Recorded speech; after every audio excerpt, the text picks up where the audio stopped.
Hey everyone, it's me Catherine and it's time for part 3 of my spoilers for Temeraire, the final part, and we finally get to see Temeraire in action and he is magnificent.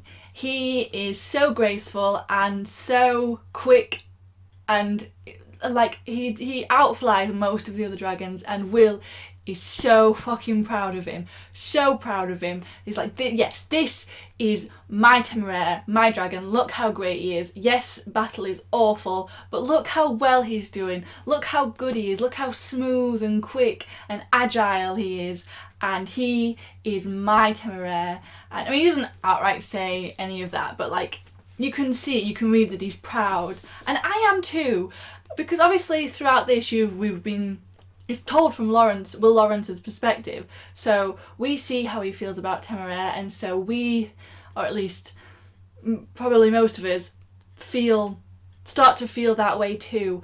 And he does so well, and he's so great, and then in like the final battle of the whole story, like the final big event, Temeraire discovers that he does have a sort of breath power, because since he was identified by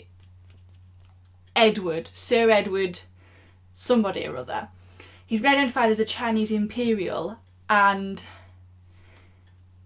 he doesn't have, see, most other dragons have either some sort of like spitting fire or some sort of special breath. The long wings have like venom ducts, poison, toxic acid spit tube things, and Temeraire doesn't have any of that, and we've been led to believe that he would never have any of that. And then just when we think all is lost in his final battle, Temeraire just like they call it, I think in we find out in ancient texts it's known as the divine wind, but it's more like Temeraire just makes a really loud noise, and it's loud enough to, where he directs it, it smashes things, and it does awful things to, like bursts their eardrums or whatever. Like, it's pretty powerful, and Temeraire just does it. And like everyone's shocked, including Temeraire himself. He's like, I have no idea. Because when it first happens, he's just like, I think that was me. It's like, yes, yeah, Temeraire, we sort of got that. Yeah. So then we find out that Temeraire's not actually an Imperial. He's a Celestial. A Chinese Celestial dragon, which are reserved for the emperors of China.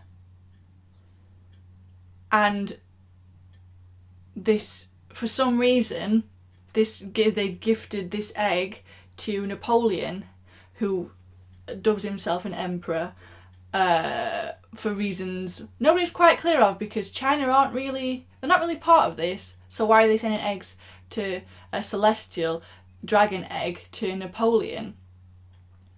And we get the feeling that the Chinese, once they realise that the British have Temeraire, they're not going to be too happy about that. But we don't get any of that, so that'll probably be the next book, because now that we found out what he is, no doubt the Chinese are going to get wind of him, because, you know, he's been in battle now, people have seen him, and word gets around.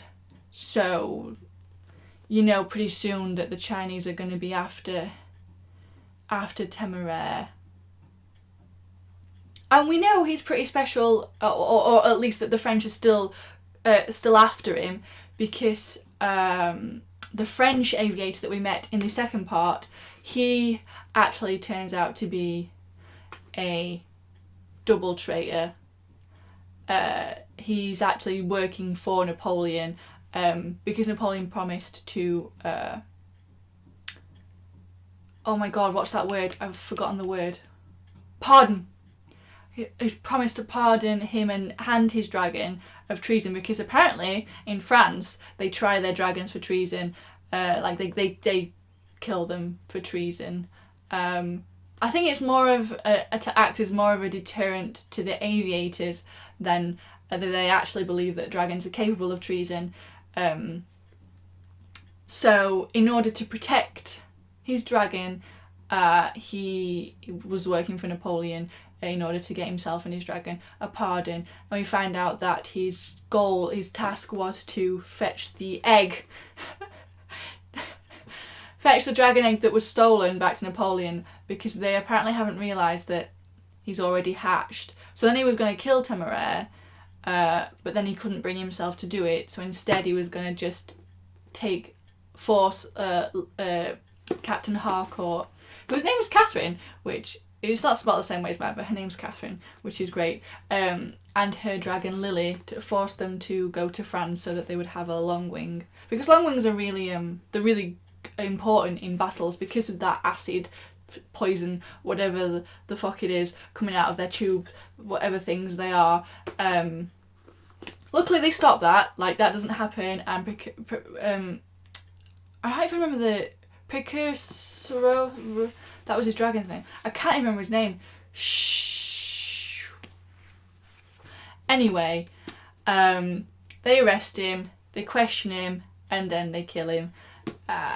So that was the end of that.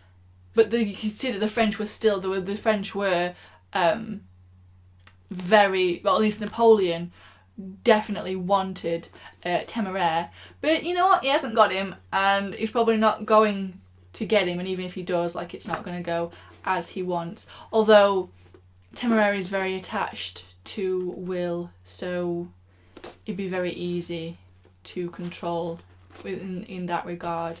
So, but we'll see. Don't know any of that now. That's for next book. So Temeraire is great. Will is very proud, and I love them both very, very much. We also, in this part, get introduced to Captain Jane Rowland, who is the mother of one of the cadets that helps Will and Temeraire, that's on Will's team.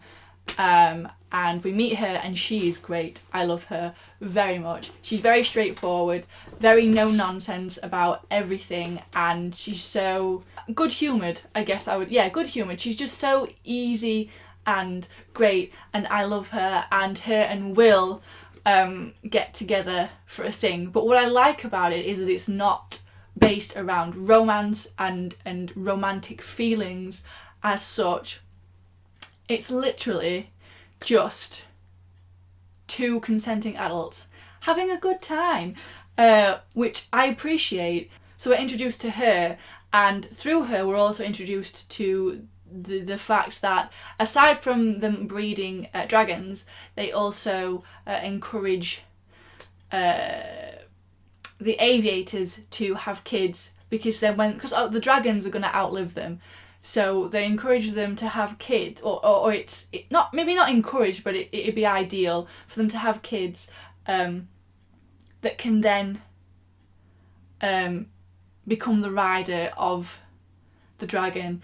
So Jane's telling Will that, I mean, not now because Temeraire is still quite young, but maybe once he's fully grown and a full adult, to maybe think about having a kid, introducing it to Temeraire, so then Temeraire at least knows him, or knows the child, because that'll make it easier for when Will can't ride him anymore, or dies in battle or something, because it's a lot easier to get riders that way, which it makes sense, and it's just really funny when Jane has the conversation, because Will, he's not used to this, because aviators, they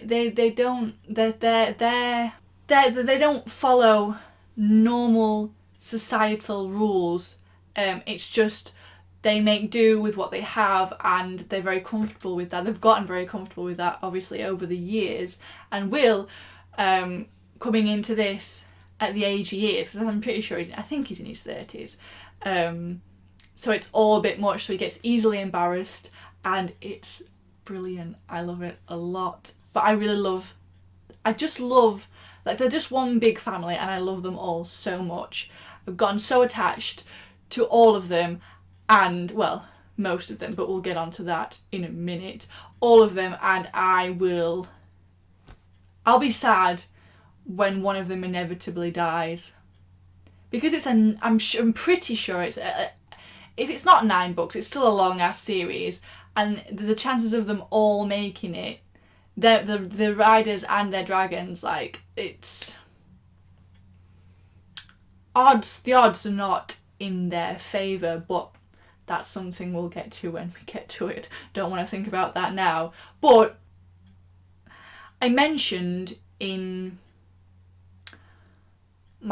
part 2 about Levitas. I hope it gets better for him. I really do, because I just... No, he's so precious and so...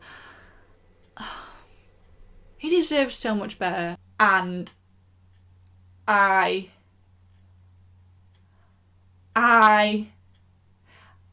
hate Rankin so much. So much. Yeah, he might have turned up with news that was helpful to them, like important, and he risked his life or whatever, but he got injured, and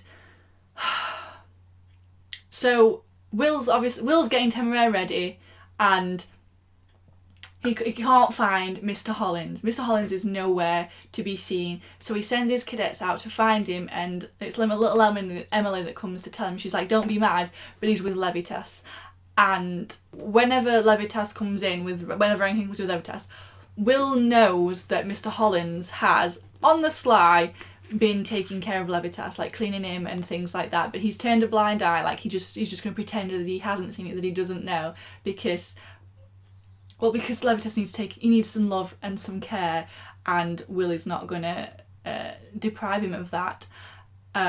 So Emily comes and is like, don't be mad at him, and Will's secretly like, I'm not going to be mad at him, and she's like, but he needs you to come to him. So Will goes over, he tries to put on a thing and but then he realises that something's wrong, because Mr. Hollins is sat and Levitas's head is in his lap, and he's just sort of like soothing him or whatever, and what Will couldn't see at first until he walked closer is that Levitas is injured and it is bad, and Mr. Hollins tells him that the surgeons have done everything they can, but he's not going to make it.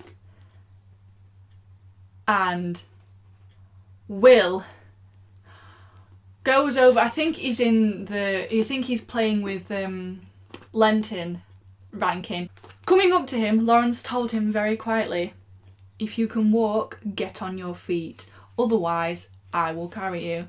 Rankin put down his glass and stared at him coldly. I beg your pardon, he said. I gather this is some more of your officious. Lawrence paid no attention, but seized the back of his chair and heaved. Rankin fell forward, scrabbling to catch himself on the floor. Lawrence took him by the scruff of his coat and dragged him up to his feet, ignoring his gasp of pain. Lawrence, what in God's name? Lenton said in astonishment, rising to his feet. Levitas is dying. Captain Rankin wishes to make his farewells, Lawrence said, looking Lenton squarely in the eye and holding Rankin by the collar and the arm. He begs to be excused. The other captains stared, half out of their chairs. Lenton looked at Rankin, then very deliberately sat back down again. Very good, he said, and reached for the bottle. The other captains slowly sank back down as well. And so Lawrence drags him over to Levitas, and he says, you will be generous to him, do you understand me, he said. You will give him every word of praise he has earned from you and never received. You will tell him he has been brave and loyal and a better partner than you have deserved. Rankin said nothing, only stared as if Lawrence were a dangerous lunatic. Lawrence shook him again. By God, you will do all this and more, and hope that is enough to satisfy me, he said savagely, and dragged him on. Holland was still sitting with Levitas's head in his lap, a bucket now beside him. He was squeezing water from a clean cloth into Levitas's open mouth. He looked at Rankin without bothering to hide his contempt, but then he bent over and said, Levitas, come along now. Look who's come. Levitas's eyes opened, but they were milky and blind. My captain, he said uncertainly. Lawrence thrust Rankin forward and down onto his knees none too gently. Rankin gasped and clutched at his thigh, but he said, "Yes, I am here." He looked up at Lawrence and swallowed, then added awkwardly, "You have been very brave." There was nothing natural or sincere in the tone, as ungraceful as could be imagined. But Levitas only said very softly, "You came." He licked at a few drops of water at the corner of his mouth. The blood was still welling sluggishly from beneath the dressing, thick enough to slightly part the bandages from the other glistening and black. Rankin shifted uneasily. His breeches and stockings were being soaked through, but he looked up at Lawrence and did not try to move away. Levitas gave a low sigh, and then the shallow movement of his sides ceased. Hollin closed his eyes with one rough hand. Lawrence's hand was still heavy on the back of Rankin's neck. Now he lifted it away, rage gone, and only tight-lipped disgust left. "Go," he said. "We who valued him will make the arrangements, not you." He did not even look at the man as Rankin left the clearing, and my heart broke. I would have stabbed him. I would have killed him. I would have strangled him to death, because Levitas was so precious and deserved so much better. So much better. And it broke my heart. It was horrible because I just wanted the best for him. I hoped for the best for him, and he didn't get it.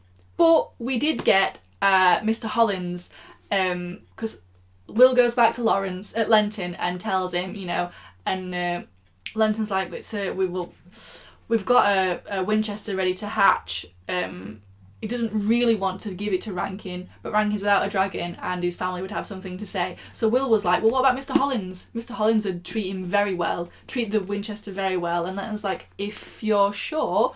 And Mr. Hollins is so happy and so pleased. And that bit, like, he's so grateful to Will, and he gets sent away immediately to his own dragon. And I love that. And I hope Rankin dies in a ditch and nobody knows. I hope nobody knows and nobody finds him and he rots there. Ugh!